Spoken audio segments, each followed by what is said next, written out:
Hi everyone! Welcome to my channel, and for today's video ay magluluto tayo ng arroz caldo. Ang sarap naman talaga ng arroz caldo, pang-agahan man o pang-merienda. Ang sarap ng arroz caldo lalo na kung may nilagang itlog at may hinimay na manok. Kaya guys, tara na, samahan niyo na ako magluto ng arroz caldo.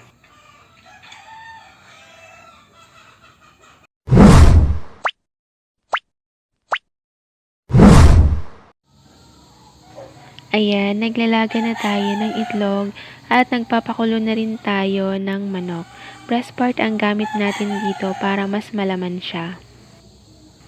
Ayan, pagkatapos natin magpakulo ng itlog at manok, umpisahan na din natin ang paggisa. Ayan, naglagay na tayo ng bawang sa ating pinainit na mantika. Hiniwa lang natin ng maliliit ang bawang at niluluto natin ito sa katamtamang apoy. Lutuin lang natin ang bawang hanggang sa mag-light brown na ito.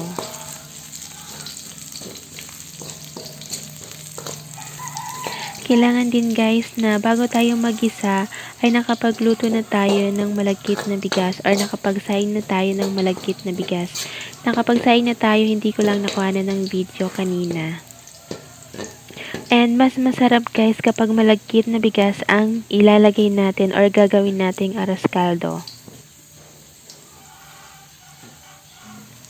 Yung kalahati ng niluluto natin na bawang ay gawin natin o lutuin natin ito hanggang sa mag-golden brown para pang toppings natin mamaya sa ating arroz caldo.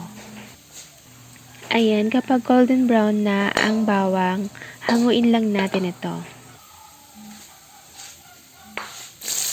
Maglagay na rin tayo ng hiniwang sibuyas. Lutuin lang natin ang sibuyas ng 2 minuto or hanggang sa lumambot na ito.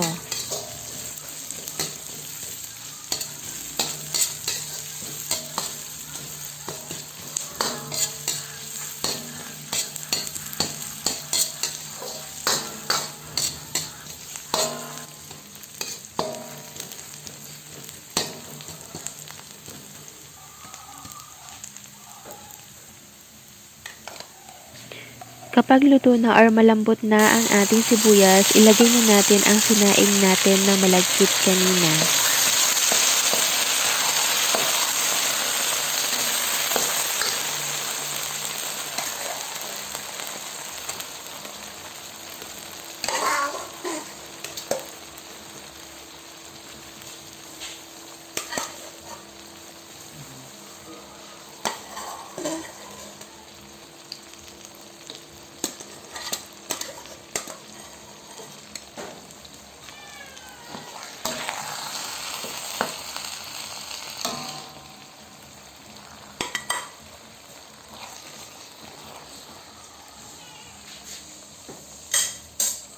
Ayan, pagkatapos natin ilagay lahat ng malagkit, haluin lang natin ito.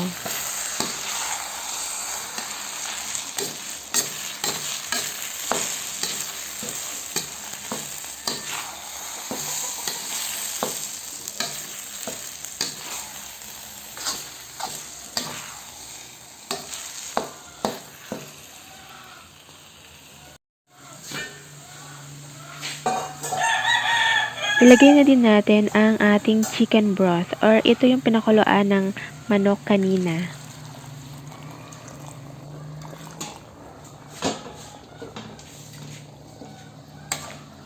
Haluin lang natin yan.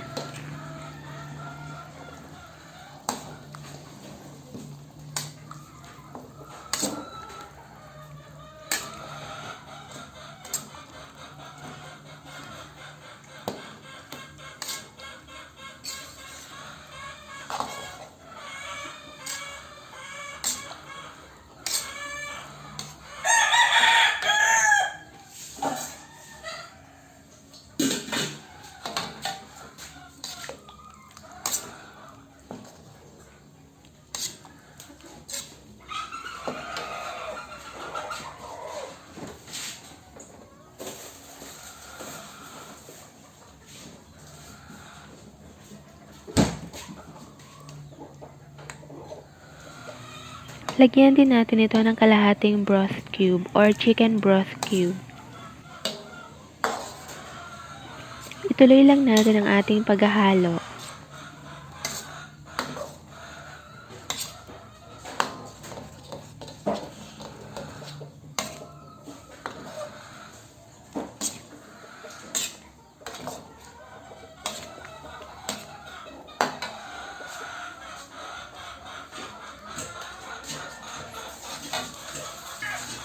Ilagay na din natin ang pinakuluan natin na manok kanina. Hinimay na natin ito.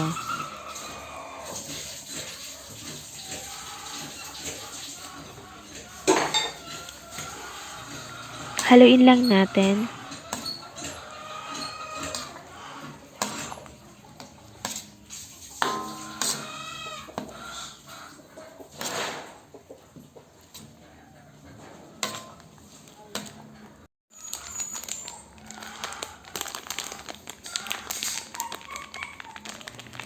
Maglagay na rin tayo ng durog na paminta.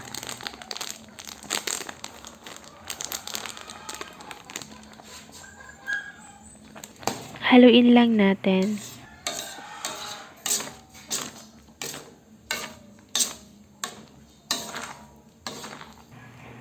Ayan, ituloy lang natin ang paghahalo hanggang sa lumapot na ito.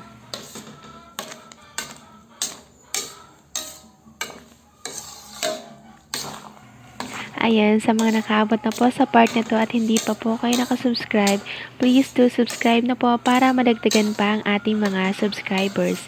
And pakilike na rin po pala itong video. Thank you and God bless!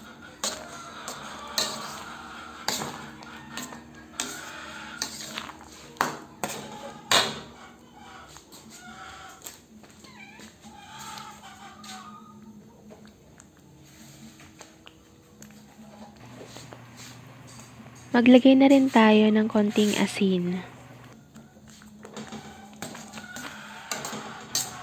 At haluin natin ito.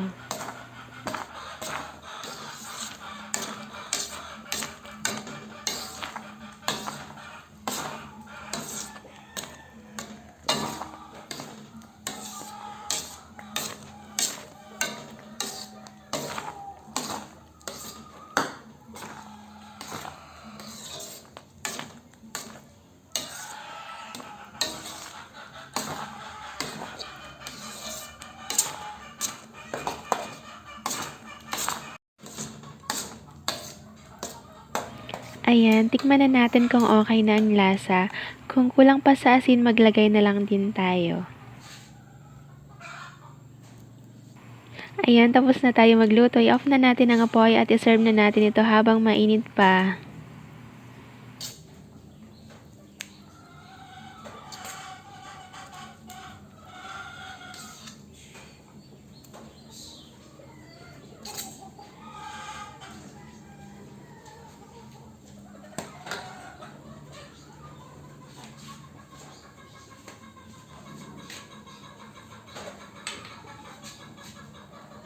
Bibe, hawakan mo.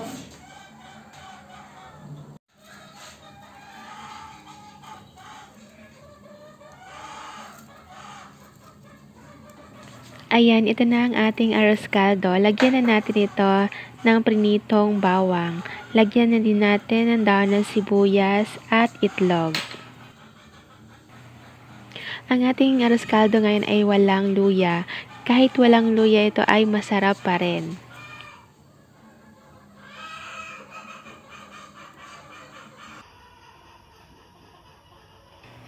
Ayan, salamat po sa panonood. Sana ay nagustuhan nyo ang ating video for today. Please don't forget to like, share, and subscribe. Bye!